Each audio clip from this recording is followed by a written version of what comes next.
next. Thank you, Mr. Chairman. I think it's fair to say at this point that Republicans on this committee are relying on Mr. Balinsky as their star witness, the only fact witness they have brought in person before this committee. So I think we'd all expect that Mr. Balinsky would have extensive inside knowledge about the involvement they allege that President Biden and in Hunter's business ventures. As Mr. Parnas can vouch for, previous impeachment inquiries relied on whistleblowers and witnesses with intimate details of what went on, firsthand accounts of high crimes and misdemeanors. You could point to exactly what the allegations were and understand what was going on. There were laid out chains of events pointing to a named crime, lying under oath, obstruction of justice, abuse of power, incitement of insurrection. Yet we're left floundering here with zero direction and zero real evidence while we watch this kangaroo court struggle to continue on. And today we have Mr. Balinsky, whose biggest contribution is that he had, quote, multiple meetings with Joe Biden. But let's be clear. He spoke with Joe Biden a grand total of 2 times in the span of less than 24 hours in 2017, and each was short. One in public, in the bar of a hotel, and then for a few minutes backstage of the Milken Conference after Biden spoke about the efforts to fight cancer, which took the life of his son, Beau. I think we also need to clarify that while Mr. Balinsky is all of a sudden today claiming that they talked business, but at no point did he mention this during his deposition under oath with this committee. At 2 different points when asked about what was said in these conversations, Mr. Balinsky's account made clear that he had 0 substantive business discussions with Mr. Joe Biden. Mr. Balinsky described those conversations twice during his transcribed interview, and both times he provided the same accounts. I'll read from the transcript of your interview, Mr. Balinsky. You stated that you and Joe Biden discussed your, quote, family background in detail, as well as the Biden family's background and Joe Biden's, quote, appreciation for the military. Pages 48 through 52 and 268 to 271 of the transcript had these accounts. Based on your own account, you had 0 discussion of CEFC, the Chinese energy company. You had 0 discussion on shares of equity or capitalization of this failed business venture. Based on your own account, you simply exchanged pleasantries about your families and shared values, the kind of small talk any person would make if they had the opportunity to meet the former vice president of the United States, and moved on. Yet today, when my Republican colleagues are so desperate for actual evidence, magically that story changes. And that's really at the heart of everything we're discussing today. Mr. Balinsky has also been pushing his texts as records as proof, yet the Wall Street Journal found that none of it showed any role for Joe Biden and Sinahawk Holdings, and even Fox News reported that there was 0 evidence of business dealings involving Joe Biden. Mr. Balinsky would have us believe that everyone is a liar except him, and except for when he's under oath. That everyone misremembers except for him and except for when he's under oath. The FBI, the Wall Street Journal, his business associations, all liars. Republicans in this committee and the culture warriors of Fox News keeps saying, look at the documents, look at the documents.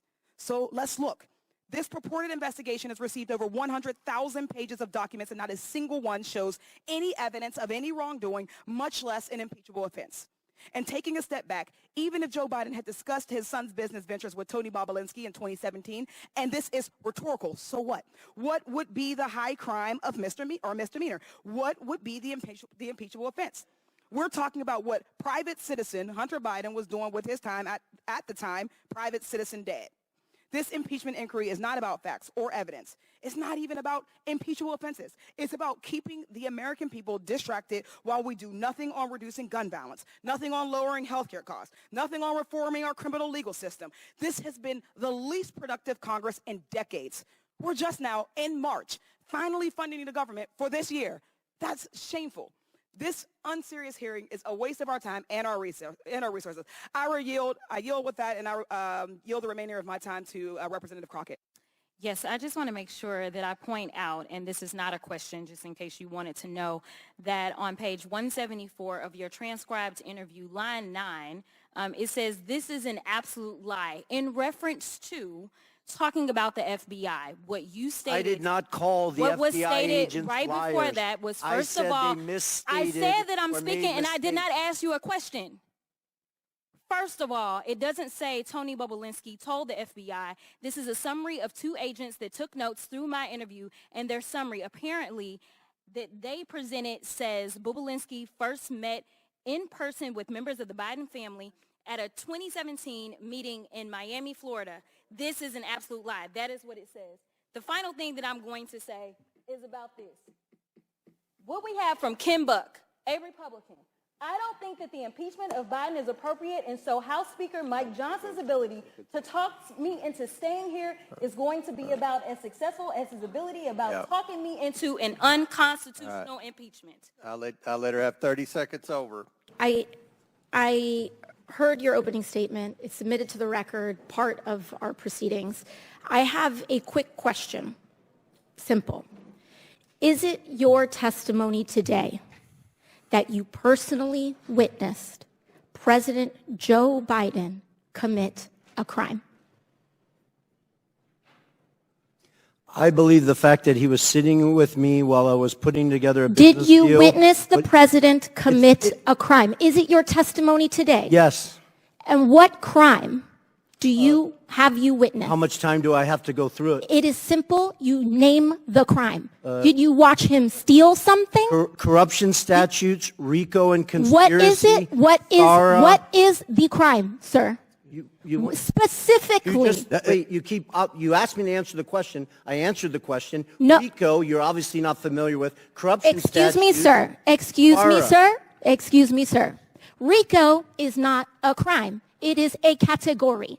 What is the It's a category of crimes that you're then charged You under have charges. A long 100 You list have of charges. Sir, statutes. You want please me to name the exact statute Sir, under RICO? yes. Well, it's funny. In this committee room, everyone's not here. There's over 18 All right, sir. I reclaim my lawyers time. that went to law school. I I'll leave reclaim it my up to time. you guys okay, to thank define you, the sir. I statute reclaim my under time. RICO. Clearly, what we are seeing here today is a continuation of the 15-month saga of the Republican majority lost in the desert. Impeachment 101. The majority party, or whomever is raising impeachment, must accuse the president of a high crime, a specific high crime or misdemeanor. I would like to submit to the record HRES 918, the House resolution to open this impeachment inquiry. Without objection to order. This resolution does not outline a high crime or misdemeanor. It's not here. Now, when we compare the chairman's opening from his previous opening, he's talking about Ukraine and Burisma and all of this.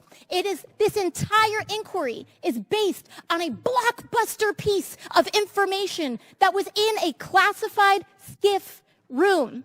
And inside that room was a document alleging President Biden directly of a $10 million bribery scheme, a $10 million bribery scheme, extremely serious. What happened? What happened a month ago, Mr. Chairman? That document, the FBI arrested the person who offered those allegations for falsifying his testimony to the FBI. This entire impeachment inquiry is based on an actual, provable individual who has lied. Now, responsible leadership would withdraw an inquiry based on that. Withdraw it.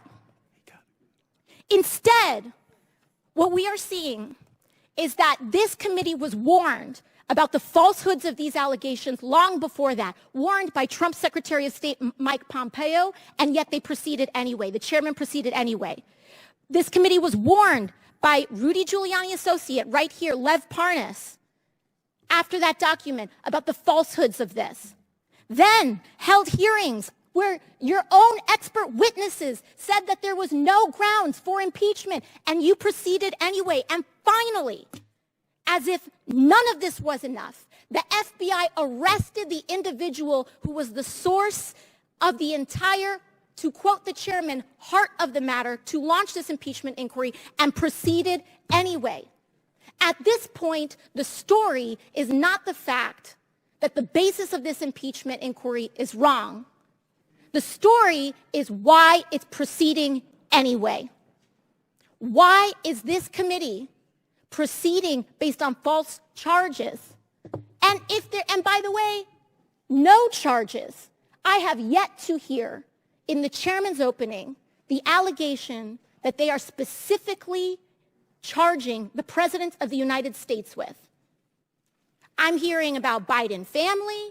I'm hearing about this and that.